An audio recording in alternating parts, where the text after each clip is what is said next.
Metro Manila! Handa na ba kayo? Transform! Kailangan pa bang i-memorize yan?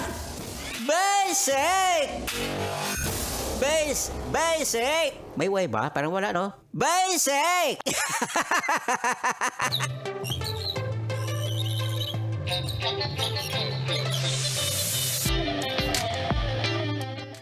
Meron ka bang ginto?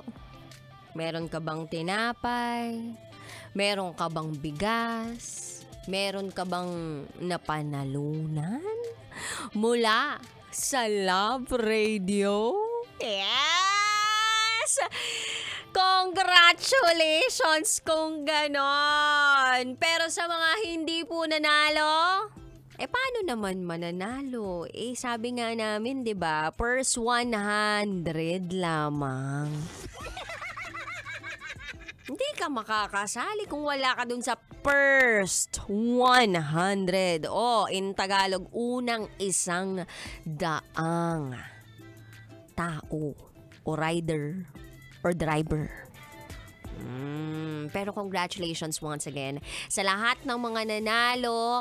And congratulations pa rin naman sa mga hindi nakadalo. Kasi ngayon, naririnig niyo boses ko Charot! With harot! Okay, pero kabisyo, natutuwa talaga kami sa Love Radio dahil pinuntahan nyo kanina ang aming Feel Good Drive-Thru. Kanina po ang dami naming ipinamigay. Namigay po kami ng tinapay mula sa Fua Fua Bread. Namigay din po kami ng pabigas mula sa Gold Mine. Namigay din po kami sa 8 lucky winners ng 18K gold bracelet mula sa Mayet de la Rosa Fine Jewelry. At namigay kami ng mga gift packs mula sa Mayet de la Rosa Fine Jewelry. May mga nanalo rin po ng furniture, sofa mula sa Princess and Ronron Furniture. At nandyan pa yung mga may-ari ng Princess and Ronron Furniture, sina Miss Weng and Sir Jansen, nandyan kanina. Talaga nga namang hindi pa nagpatinag, deliver pa kami ni Diego Bandido ng lunch. Pwede rin naman pati dinner na. Charot with darot. And of course, namigay din po kami ng power banks and ceiling fan mula sa Cherry Home. Mga souvenirs mula sa Lala Move. Kanina, nagpamigay rin kami ng mga papremyo Nung, I think, alas 10 ng umaga yun, kami ni Mama Nicole. Nagpa-games kami sa Lala Move Rider. So, sana po nag-enjoy kayo dun sa pag-games namin ni Mama Nicole.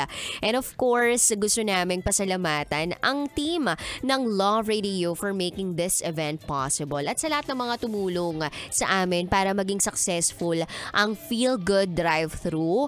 Alam nyo po, kabisyo, naniniwala kami na marami pa. Masusundan pa to. Hello, February pa lang, no? What more sa mga susunod pang buwan? Ano nang gagawin natin? Baka hindi lang to drive-thru, sky-thru. Ano daw? May pahimpapawid na pala kami. Wow! Doon tayo magda-drive-thru sa taas. Huwag lang pa heaven. Charot! Uy, darot. Ang final destination pala, boom, langit.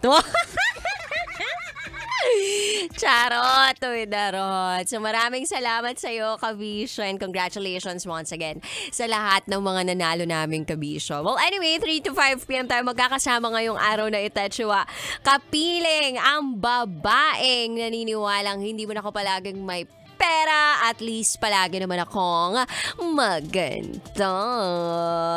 This is me, your boss princess, DJ Rocky Tera. And today, Wednesday, isa na namang panibagong secret file ang aking babasahin. Kaya naman, sige na, ipihit na ang volume ng radyo dahil ibibigay ko na po ang patikan ng DJ Rocky's Secret Files.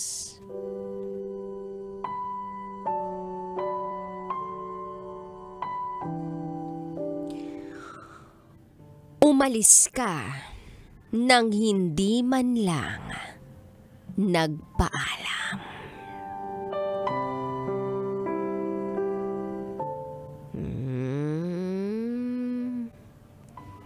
Baka naman nagmamadali.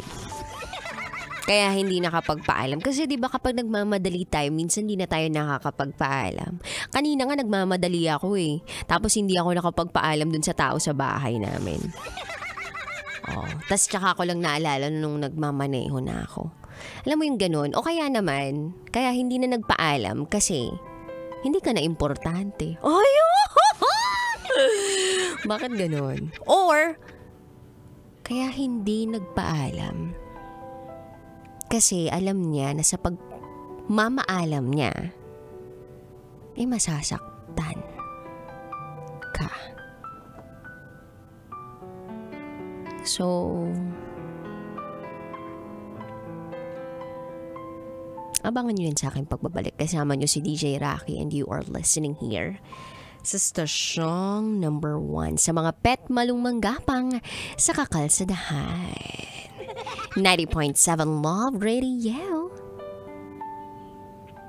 Up next is DJ Rocky's Secret Files. Sinira ng tatay ko ang pagkababae ko.